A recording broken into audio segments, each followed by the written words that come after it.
a lot of people who are often very busy find the everyday chores to be mundane and boring. I, on the other hand, find rhythm and sort of tranquility in the process of putting away any dishes that were left from overnight cleaning to dry, air dry. I don't have a dishwasher. Well, I have one, but it's storing things now because the hose is dried up and I can't use it. Yes, I use it as a storage for other things, glasses, dishes, and whatnot, extras. But I tend to put away every morning my dishes from the night before. I don't bother after washing them and putting them in the thing. I have trays I put them on and they dry beautifully, and in the morning I'll start my coffee and I will put away the dishes. That's the first thing I do every morning. Put them away, and I actually enjoy it. And while I'm doing this process, I'm thinking about what I'm having for dinner, what I'm going to have tomorrow, because everything I own is in the freezer. I get a delivery from Butcher Block, Canada, and which is usually ground pork, chicken legs, and chicken breasts, boneless, skinless chicken breasts that I could do a lot with, either in my cooker, my Instant Pot, and so, toaster oven and whatnots. But yeah, that's what I do every morning, and I actually enjoy it. About every other day or every 2 days, I'll make bread. Now I use it for morning toast, I'll use it for grilled cheese sandwich, I'll use it for a slice of bread at dinner time to sort of, because I don't have that many groceries coming in every month and very few fresh things coming in, so it's a lot of frozen stuff, so I sort of buffer my meals with that, and I enjoy it. I use my bread machine to mix the dough and to rise the dough, and then once that's done, then I will put it into the bread pan and rise it the second time in my microwave, because there's no draft. I stick it in there, don't turn it on, just stick it in there and let it rise in there for about 25 minutes while my toaster oven is warming up the temperature, because it takes a while for it to get up to 400. But I put away the dishes, as I said, and I enjoy doing that. And then, I see what else needs to be done, what needs to be put back in its proper place, because oftentimes in a hurry they won't be put away properly. Now I've found a bunch of Tupperware, different sizes and shapes that needed to be washed. I had taken up a small Tupperware of Cheerios to snack on at night instead of chips, or I'm taking up crackers, and I like to put it in my lock and lock containers, because that way it will stay very, it won't get all mushy and humid. The minute it gets in there, it's just, game over for a cracker. Yeah, might as well use it in your stuffing then. But, yeah, so I brought all those down this morning, and I was thinking, maybe I'll make a video, just sort of a Chatty Cathy video, or a Chatty Laura video, because my name's not Kathy. And while I'm sort of just going about my morning and what I'm going to do, and maybe what I'm thinking, and wondering if any of you out there that actually watch these videos, do you enjoy your morning chores? Do you find it a labor of love, or do you find it a pain in the southern region? I find it a labor of love. I enjoy washing dishes. I always have. I was raised by my grandmother, and from the time I couldn't even reach the sink and I was washing dishes, I'd put the step stool over and I'd wash the dishes for her without even being told, because she had had a broken hip prior to my dad dropping me off with them and walking down the driveway and never coming back. And that's not a joke, that's actually what he did, but that's beside the point. It's nothing to do with today's video. But I just sort of knew she needed help. I could see the pain and agony on her face at a young age of maybe 4 or 5. I'm only 5'2" now at 64, so I don't know how tall I was, but I needed a step stool. So I knew to help her out I could just see on her face. And I used to dumpster dive, so to speak, into the laundry tub and do her laundry for her, because I was so short arms that I had to get a step stool, and I would throw them in there and then sort of dive to get them out when it was done washing out of the washing machine and then put them in the dryer afterwards, and then surprise her with a big smile from ear to ear on my face with the laundry basket full, and I'm dragging it in the house from the garage, and she was just so happy, and you could see the glow in her face and the relief in her heart that she didn't have to limp into the garage down a few steps to do the laundry. And I just did it. I was never told, but I had watched her once do it. I'm very watchful. I always have been with my grandfather and my grandmother. So I would watch them intently and learning things as I went along, and then just picked it up and started doing it myself. Needless to say, the joy of washing dishes has lasted all these decades. But the bread. Since March of 2020, and there was no more going out to the grocery store for me. I had my daughter, she would bring in about once a month, bring in groceries for me. I'd make a list and she would get it for me. But before that happened, I had started making my own bread anyway, and because I preferred it to the store-bought bread. And I found it a lot cheaper as prices were rising, way before the pandemic. And I just enjoy it. I would do it by hand without the bread machine back then. I was much younger. But I found the bread machine works great. I didn't, however, like the way the loaf turned out. If you fully cook it in the bread machine, I didn't like that. But it had a setting for dough. It's called a dough setting. And if you have a bread machine, you probably have that too. And I did enjoy, you put the stuff in the pan for your bread machine, put it on dough setting, and it will mix it, and then it will stay in there and rise, and beautifully.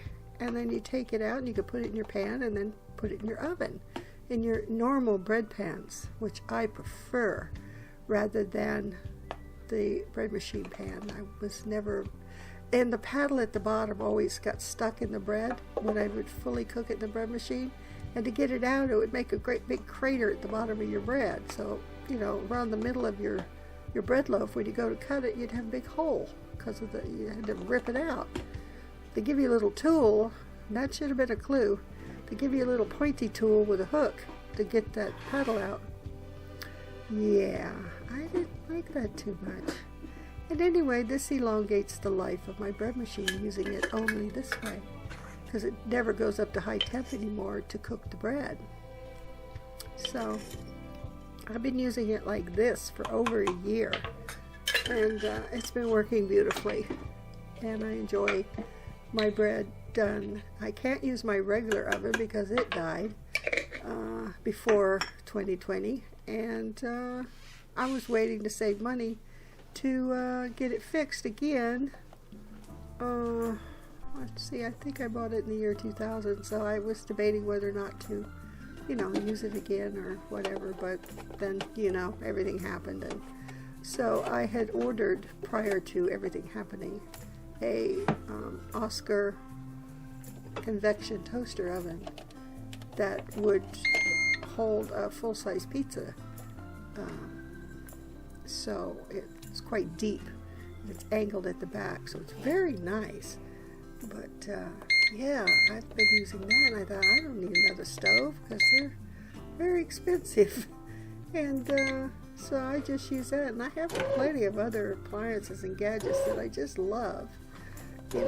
I'm a gadget girl. I love my electronic gadgets, my electric fry pan, my toaster oven, as I said, my bread machine I love. I have a rice cooker, I have an Instant Pot. I don't need a stove. I use it as a counter now. So I unplugged my stove, and the reason I did was because the burner was turning on by itself. And so there was something wrong with it.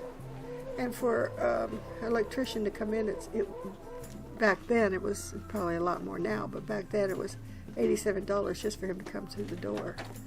So that piece of chicken was butcher block, and the reason there's a cross on it is because I use a knife to cut the plastic to get it out of the plastic so I could put it in that container, and that's chicken for tomorrow.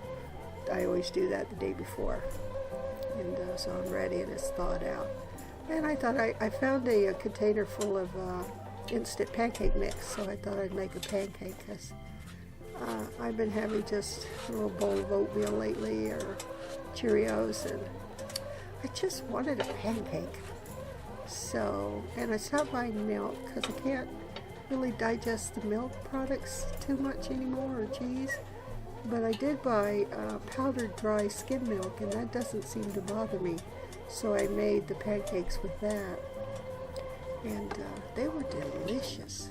And the day before yesterday, I'll insert it in here after me chowing down on the pancakes, I made some fried eggs, because my daughter had brought me groceries, because I was saving the last few eggs I had until I asked her. I hadn't asked her for 2 months for food, because everything went up in price, and astronomically up in price, so I was just sort of making do with what I had and rationing, you know, and I didn't really typically make eggs very often, and I don't eat fried eggs very often, so, you know, that wasn't a hardship at all.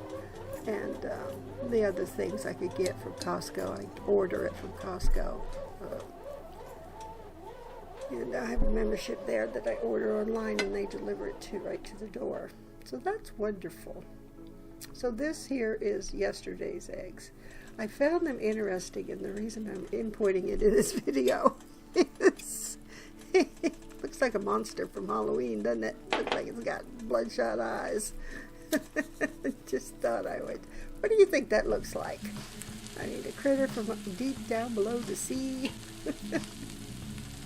I thought it was hilarious. Anyway, so that was yesterday's egg. And there's the bread after it's risen in the bread machine beautifully. Look at that. Isn't that gorgeous?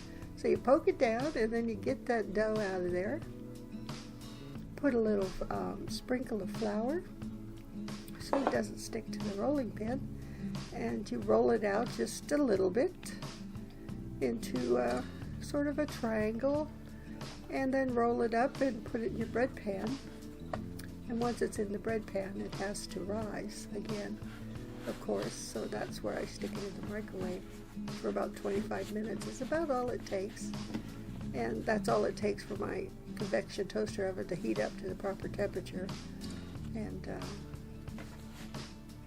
because that bread's got to go into a very hot, the exact temperature of 400, it's got to hit that heat fast for it to work properly.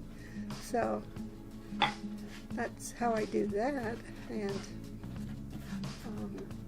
so I've gotten all the dishes washed, I've made my breakfast, I'm making the bread,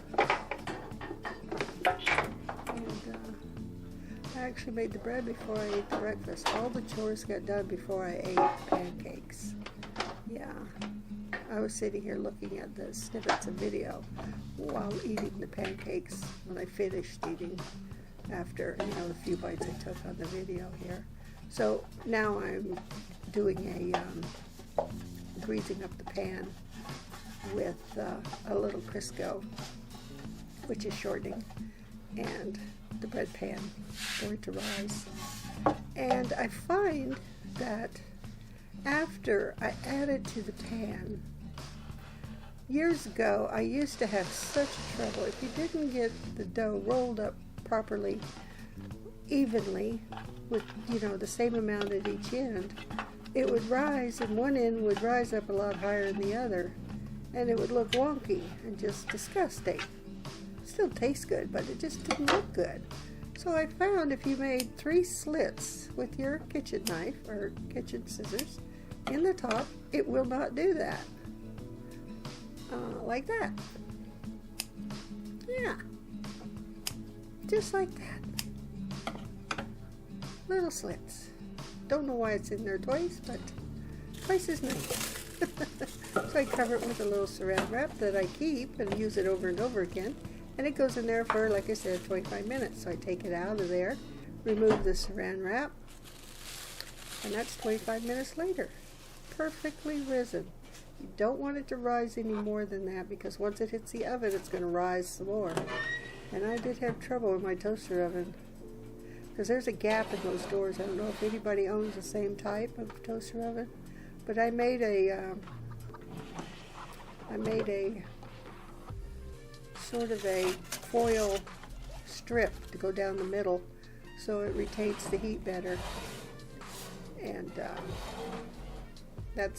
that's the good side. So we'll look at that side. For some reason, it's been acting a little strange lately, and this maybe my yeast is, I don't know. I try and put the same amount of yeast in every time, but maybe I should only let it rise for 20 minutes instead of 25, and then I wouldn't have that. But it still tastes good, and it doesn't matter. I mean, heck, it doesn't matter. It doesn't bother me. It's not as pretty as I'd like. To me, I mean, it doesn't necessarily have to be pretty, but appearances for me mean a lot, you know? If something looks like CRAP, you might not want to eat it. It might taste good, but you know what I mean? So put your block in this order for November. Sent me my very first Christmas card. And they handwritten my name on the inside. Wasn't that nice? So happy Thanksgiving, everybody. Enjoy your turkey on Thursday.